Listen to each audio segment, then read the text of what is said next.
19 November 1828 रोजी काशी येथे मनकर्णिका तांबे यांचा जन्म झाला. घरातील सर्वजण त्यांना प्रेमाने मनू म्हणत असत. त्यांचे वडील मोरोपंत तांबे आणि आई भागीरथीबाई यांनी त्यांच्यावर उत्तम संस्कार केले. मात्र नियतीने लहान वयातच त्यांची परीक्षा घेण्यास सुरुवात केली. मनू अवघ्या 4 वर्षाच्या असताना त्यांच्या आईचे निधन झाले. आईच्या मायेची सावली हरवली, पण या दुःखाने त्या खचल्या नाहीत. उलट त्या अधिक कणखर बनल्या. त्यांच्या वडिलांनी त्यांना मुलाप्रमाणे वाढवले. त्या काळात मुलींना घरच्या चौकटी बाहेर पडण्याचीही परवानगी नव्हती. पण मनूने समाजाच्या सर्व रूढींना आव्हान दिले. लहानपणापासूनच त्यांना घोडेस्वारी, तलवारबाजी, धनुर्विद्या आणि युद्धकलेची आवड होती. त्या नानासाहेब पेशवे आणि तात्या टोपे यांच्यासोबत वाढल्या. खेळाच्या मैदानाशी जशी त्यांची मैत्री झाली, तशीच स्वाभिमान आणि राष्ट्रप्रेमाची बीजही त्यांच्या मनात रुजली. त्यांच्या हातातील तलवार आणि घोडस्वारीचे प्रभुत्व पाहून अनेकांना आश्चर्य वाटत असे. बादल, पवन आणि सरंगी हे त्यांचे आवडते घोडे होते. पुढे याच कौशल्याने त्यांनी इतिहासातील सर्वात पराक्रमी योद्ध्यांमध्ये स्थान मिळवले. 1842 मध्ये झाशीचे महाराज गंगाधरराव यांच्याशी त्यांचा विवाह झाला आणि मनकर्णिका राणी लक्ष्मीबाई बनल्या. विवाहानंतर त्या झाशीच्या राणी झाल्या. त्यांनी अत्यंत कुशलतेने राज्यकारभार सांभाळला. झाशीची प्रजा त्यांच्यावर अपार प्रेम करत होती. त्या प्रजेच्या सुखदुःखात सहभागी होत आणि सर्वसामान्य जनतेला आपल्या कुटुंबाचा भाग मानत असत. काही वर्षांनी त्यांच्या आयुष्यात मातृत्वाचे सुख आले. त्यांना पुत्ररत्न प्राप्त झाले. संपूर्ण झाशी आनंदाने नाहून निघाली. पण नियतीने पुन्हा एकदा क्रूर खेळी केली. जन्मानंतर काही महिन्यांतच त्यांचे मूल वारले. एका आईच्या काळजावर कोसळलेला हा घाव शब्दात मांडणे अशक्य आहे. परंतु संपूर्ण राजवाडा शोकसागरात बुडाला. या दुःखातून सावरल्यानंतर त्यांनी दामोदरराव यांना दत्तक घेतले आणि त्यांना झाशीचा वारस घोषित केले. परंतु ब्रिटिशांना झाशी राज्य हवे होते. त्यावेळी भारताचा गव्हर्नर जनरल लॉर्ड डलहौसी याने डॉक्ट्रिन ऑफ लॅप्स हे धोरण लागू केले. या धोरणातून दत्तक मुलाला राज्याचा वारस मानले जात नव्हते. त्यामुळे ब्रिटिशांनी झाशी राज्य आपल्या ताब्यात घेण्याचा निर्णय घेतला. राणींना फक्त पेन्शन देऊन राजवाडा सोडण्याचा आदेश देण्यात आला.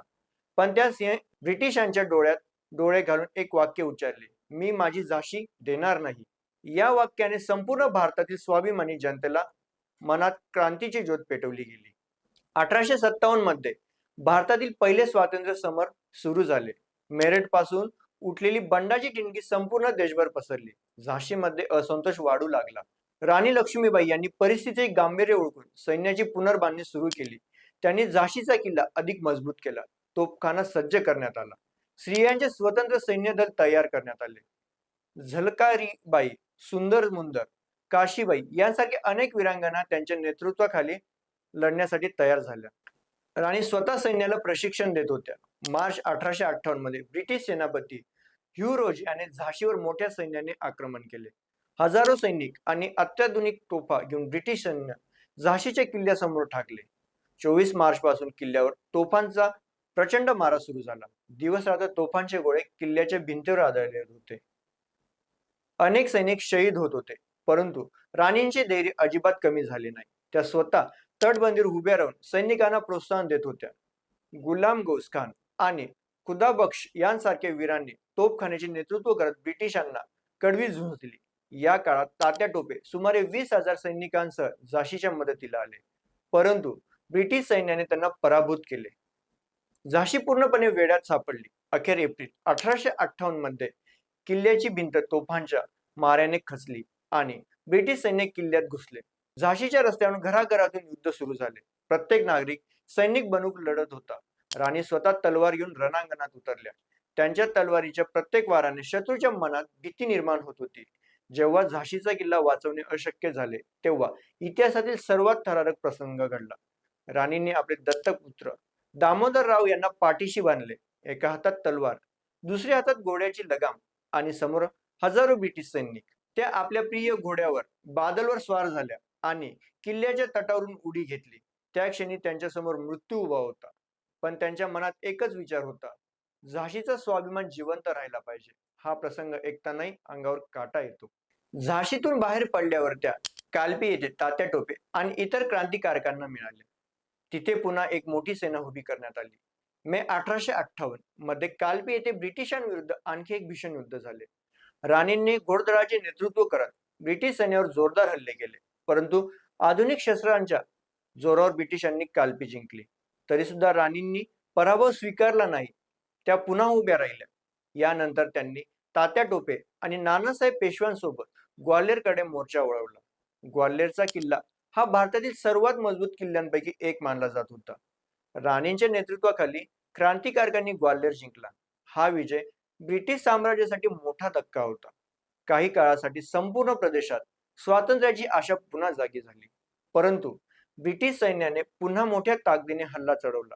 18 जून 1858 रोजी ग्वाल्हेर जवळ कोटाकी सराई येथे अंतिम युद्ध झाले. राणी लक्ष्मीबाई पुरुष योद्ध्यांचा पोशाख घालून रणांगणात उतरल्या.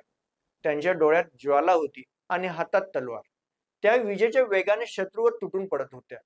अनेक ब्रिटिश सैनिकांना त्यांनी रणांगणातच मृत्यू दिला. मात्र युद्धादरम्यान त्यांना गोळी लागली आणि त्यानंतर तलवारीचाही गंभीर घाव बसला. त्या जखमी झाल्या, पण शेवटच्या श्वासापर्यंत त्यांनी तलवार हातातून सोडली नाही. गंभीर जखमी अवस्थेत त्यांना जवळच्या एका साधूच्या आश्रमात नेण्यात आले. तिथे त्यांनी आपल्या सहकाऱ्यांना आपली शेवटची इच्छा सांगितली. ब्रिटिशांच्या हाती माझे शरीर लागू देऊ नका. त्यानंतर त्यांनी मातृभूमीच्या चरणी आपले प्राण अर्पण केले. त्यांच्या सहकाऱ्यांनी तात्काळ त्यांचे अंत्यसंस्कार केले. ब्रिटिशांना त्यांचे पार्थिवही मिळाले नाही. वयाच्या अवघ्या 29व्या वर्षी त्या अमर झाल्या. त्यानंतर त्यांच्या मृत्यूनंतर ब्रिटिश सेनापती व्ह्यूरोज यांनीही त्यांच्या शौर्याची कबुली दिली. त्याने म्हटले की भारतातील सर्व क्रांतिकारकांमध्ये त्या सर्वात धाडसी आणि सर्वोत्तम सेनापती होत्या. शत्रूच्या तोंडून निघालेली ही प्रशंसा त्यांच्या महानतेची साक्ष देते. राणी लक्ष्मीबाई यांचे जीवन आपल्याला शिकवते की स्वाभिमानासाठी जगणारा माणूस कधीच मरत नाही. त्या एक प्रेमळ मुलगी होत्या, एक समर्पित पत्नी होत्या, एक दुःखी आई होत्या आणि सर्वात महत्वाचे म्हणजे भारत मातेची खरी कन्या होत्या. त्यांनी आपल्या सुखाचा, कुटुंबाचा, राजसत्तेचा आणि शेवटी स्वतःच्या जीवनाचाही त्याग देशासाठी केला. जेव्हा भारताचा इतिहास वाचला जातो तेव्हा झाशीच्या राणीचे नाव सुवर्ण अक्षरांनी लिहिले जाते. कारण त्यांचे शरीर रणांगणात जरी पडले असेल, पण त्यांचं स्वाभिमान, त्यांचे धैर्य आणि त्यांचे बलिदान आजही प्रत्येक भारतीयाच्या मनात दगदगत आहे. जोपर्यंत भारत भूमीवर स्वातंत्र्याचा सूर्य तळपत राहील तोपर्यंत झाशीची राणी लक्ष्मीबाई अमर राहतील. त्यांच्या पराक्रमाची गाथा येणाऱ्या प्रत्येक पिढीला प्रेरणा देत राहील आणि प्रत्येक भारतीयाला अभिमानाने म्हणायला भाग पडेल, खूप लढी मर्दानी हो तो झाशीवाली राणी थी. आजही झाशीच्या किल्ल्यांचे ते उंच उंच बुरुज, ग्वाल्हेरची ती ऐतिहासिक भूमी आणि भारतभरातील क्रांतीचा इतिहास त्यांच्या महान बलिदानाची आणि शौर्याची साक्ष देतो.